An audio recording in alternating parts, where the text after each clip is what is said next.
किसी का दर्द मिल सके तो ले उधार, किसी के वास्ते हो तेरे दिल में प्यार, जीना इसी का नाम है।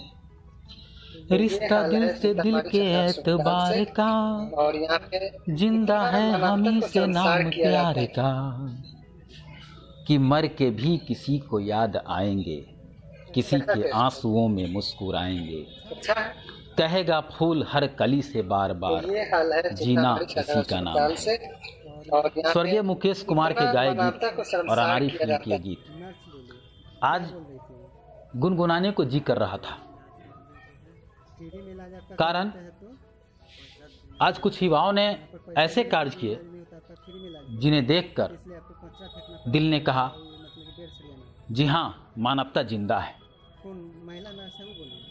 लोग मानवता खत्म होने की दुहाई देते हैं, लेकिन कुछ ऐसे लोग आज भी हैं जिनके कारण दुनिया में मानवता जिंदा है।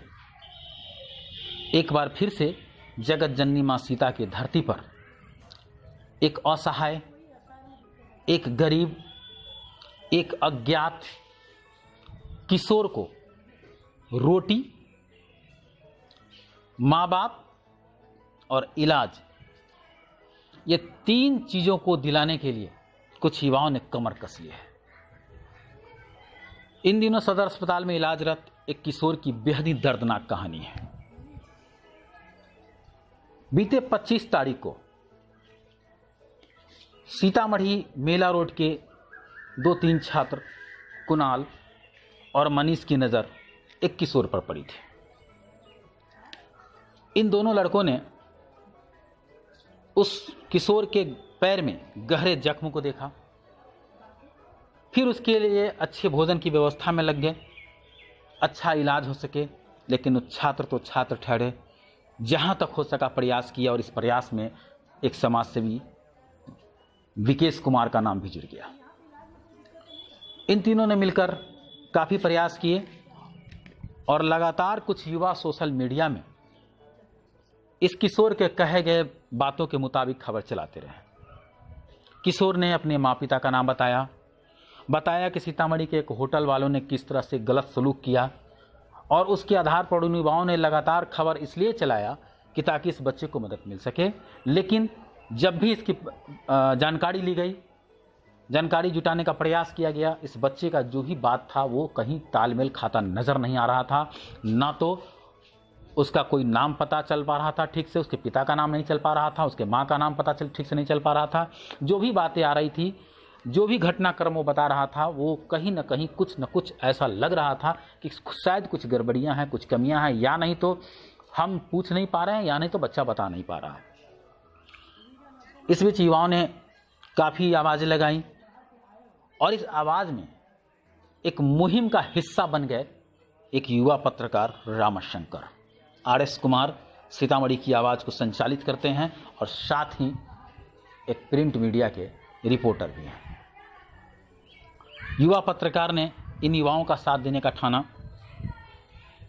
और शुक्रवार को रामाशंकर एक मुहिम पर निकले, रीगा पहुंचे और उस किशोर के माँ पिता का घर का स्थान का पता लगाने की ठानी।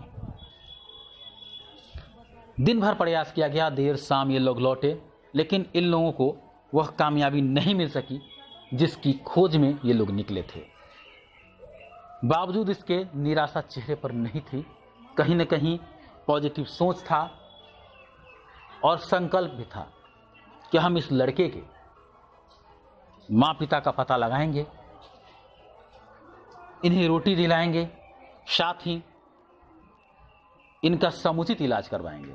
अब युवाओं ने इस किशोर का इलाज करवाने के लिए जिला प्रशासन और तमाम जिम्मेदार नेताओं से मिलने की ठानी है।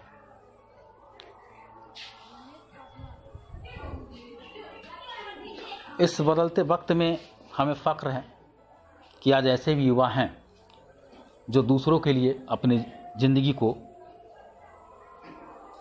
ढालते हैं, सांचे में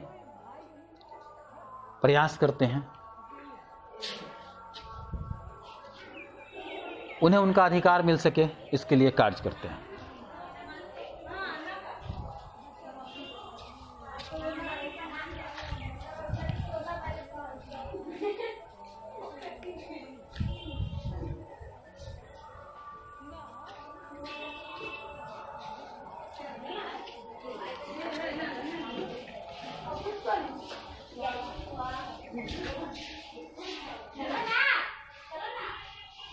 इस बीच जो आपने तस्वीरें देखी है, ये उस बच्चे की है जो अस्पताल में बेड को बिछा रहा है, चादर बिछा रहा है। थोड़ी देर हम रुके थे ताकि आप ये दृश्य देख सकें, उसकी कुछ बातें सुन सकें। बात सामने आई थी कि इलाज ठीक से नहीं हो पा रहा है, होटल संचालक इसके साथ बदसलूकी किया था, उसे पैसे नहीं दिया, निकाल दिया।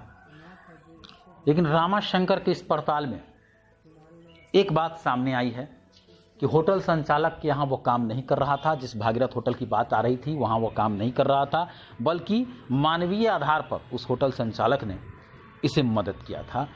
जब भी पहुँचता था इसे भोजन दिया जाता था। कहीं ना कहीं इस बच्चे के कहे के मुताबिक काफ़ी खबरें चलीं, कुछ अखबारों ने भी छापा, लेकिन सोशल मीडिया में होटल संचालक की बात संभवतः सामने आई थी, चर्चा का विषय बना था। लेकिन उस सब के पीछे मंशा सिर्फ इतना है, उन युवाओं की मंशा इतनी थी कि इस बच्चे को, इस किशोर को समुचित इलाज मिल सके, इसे इनके माँ बाप मिल सके, इसे इनके अपने मिल सके। मकसद सबका नेक था, इसलिए इस नेक मकसद की ओर ध्यान देना चाहिए। और कहीं ना कहीं इन युवाओं के नेक मकसद अपनी मंजिल को